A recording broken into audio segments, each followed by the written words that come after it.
Hello, everybody. Welcome back to Connor here, and we are back with a second recording. Yes, the first one I got into a little bit of trouble with because I was trying to clip up loads of stuff for you guys, and it copyright infringed. Can you believe it, everybody? So I'm having to re-upload. I hope you're all doing fantastically well. We're going to make this brief, concise, and obviously good. We're back with your Aston Villa preview. I'm just going to be talking to you guys throughout this. We're not going to pick anything up in terms of graphics, in terms of video, in terms of anything. I'm just going to speak to you about what I think is going to happen in this game face to face. Let me know what you think in the comment section below. As always, like, comment, and subscribe. Turn that notification bell on if you haven't already, and let's get into it. Aston Villa. I'm actually going to this game. I've managed to get a bit of time off work, and I'm going to go to this game. And I actually have watched Leeds versus Aston Villa more than I've watched any other club versus Leeds, which is mad. I think it's something like 6 or 7 times. So it's always a good game. It's always a feisty affair. Two big clubs going at it, which we all love to see. Obviously, it's been made even spicier by the incident at Ellen Road, the ghost goal, and all this sort of stuff. But we all know the history and all that sort of good stuff. And Dean Smith whinging like he always did. But listen, we go into it's a new era, isn't it? Jesse Marsch versus Steven Gerrard. Who thought we'd have been saying that at the start of the season?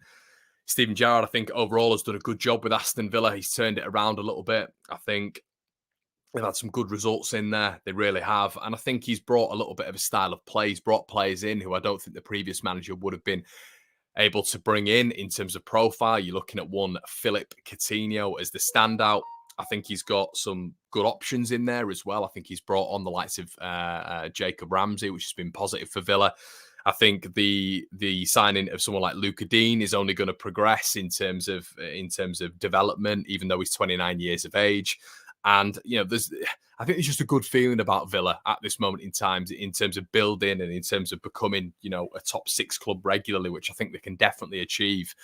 So yeah, Villa are on the up. Leeds want to be in that sort of stratosphere. Obviously, Villa are a season ahead of us. Villa also went through this sort of turmoil where they stayed up because Sheffield United goal wasn't allowed. Hawkeye wasn't turned on, which was an unbelievable stroke of luck. But there you go. You need that when you're fighting out at the bottom, and that's certainly something that Leeds need this season. We are perilously close to getting relegated this season. There needs to be a serious understanding that is a possibility. But I am also reasonably optimistic. I am of the understanding that this could happen, but I am understanding that there needs to be fight there. There needs to be hope. There has to be hope in football. I always have hope. I might be pessimistic sometimes. I might be optimistic sometimes, but I think hope is what all football fans cling on to, and that is what I'm doing right now. But I also see myself as a realistic fan. And realism has to be taken into account right now because Leeds United are facing a week of Aston Villa at home and Norwich at home. I am really looking at the style of teams we're playing, but I am mostly looking at the fact that they are 2 home games, and this home crowd need to absolutely galvanise these players right now. But we need some responses on the pitch as well, because I do think the quality is within these ranks. I do think, you look at some sides in this division, I think Leeds do have better quality on the pitch in terms of just the caliber of the player. And even when you look at the value of the player as well. So when you're looking at Aston Villa, when you're looking at Norwich, I think there needs to be a minimum 4 points picked up. We were talking last night about where is that next win coming from, because we just can't see it. We've only won 5 all season. You look at the last spate of results last season, and we've won 7 in 10, which is a 70% win record going to the back end of the season. Is quite extraordinary. So yeah, what a time that was. Bielsa adapted, and Leeds looked more zonal. We looked more defensively ready for the remaining games, and we're almost coming into that spell now, aren't we? It is nearly 10 games. We're nearly getting into single-digit fixtures, and Leeds haven't been in the relegation zone yet, which is definitely key to note. But teams do have games in hand on us, and that is also key to note, because those games in hand are winnable for the teams in and around us, and crucially, those games in hand, both teams have got at least one game at home, so that's positive. Home form is huge, and that is why this week is huge for Leeds United.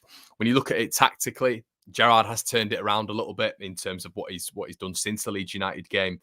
it was almost it looked like a little bit of a 4-3-3 when he played Leeds last time. And I know Villa have played 4-3-3 for quite a while with the attacking players at their disposal, but he's changed it into a 4-4-2 diamond, which does involve Danny Ings. It does involve Ollie Watkins. They both profited at the weekend with goals against Southampton, a Southampton team who are managed by Ralph Hasenhüttl, formerly of RB Leipzig, the Red Bull network, formerly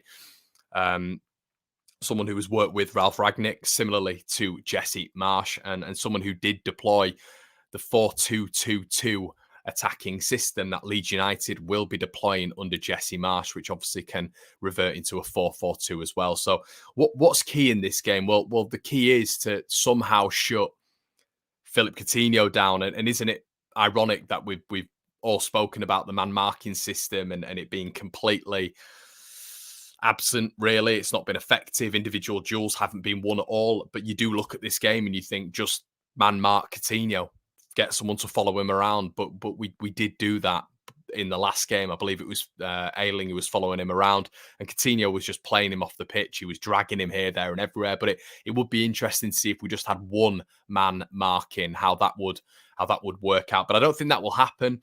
The reason I mentioned before Ralph Hasenhüttl Southampton is because they obviously lost there at the weekend, and they are very similarly set up. Jesse Marsch sets up very similarly to Ralph Hasenhüttl, so we can draw comparatives there.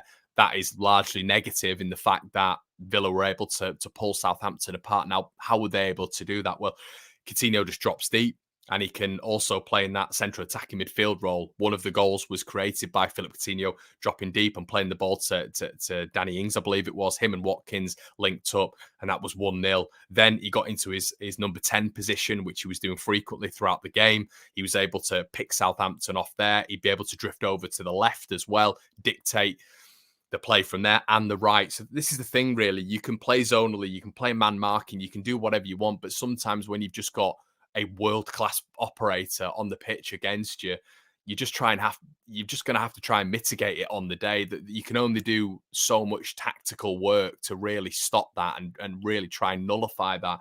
You've almost got to just really sort of get rid of the targets of that man. You know, get rid of the zones that he's going to be able to play in, try push him out wide. I feel if he's out wide, he's going to be less effective, and try work around Philip Coutinho, really.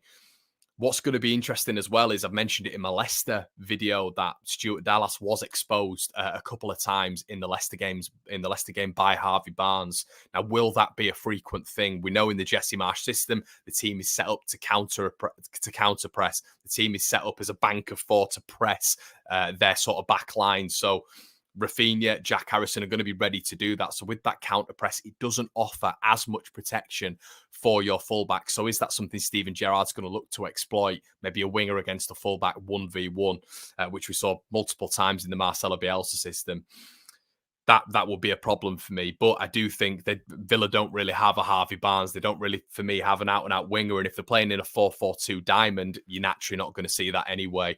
You might just see maybe an advance in Ashley Young, an advance in Matty Cash, who were both very, very good, by the way, in against the 4-2-2-2. Why? Because they're allowed width. Leeds are playing more compact, and they're allowed width. They're able to control the flanks. They're able to get a lot of exposure. They're able to get balls into the box. And if Leeds are playing compact and narrow, which you would expect Leeds to transition into, even though we're playing a little bit wider at the weekend,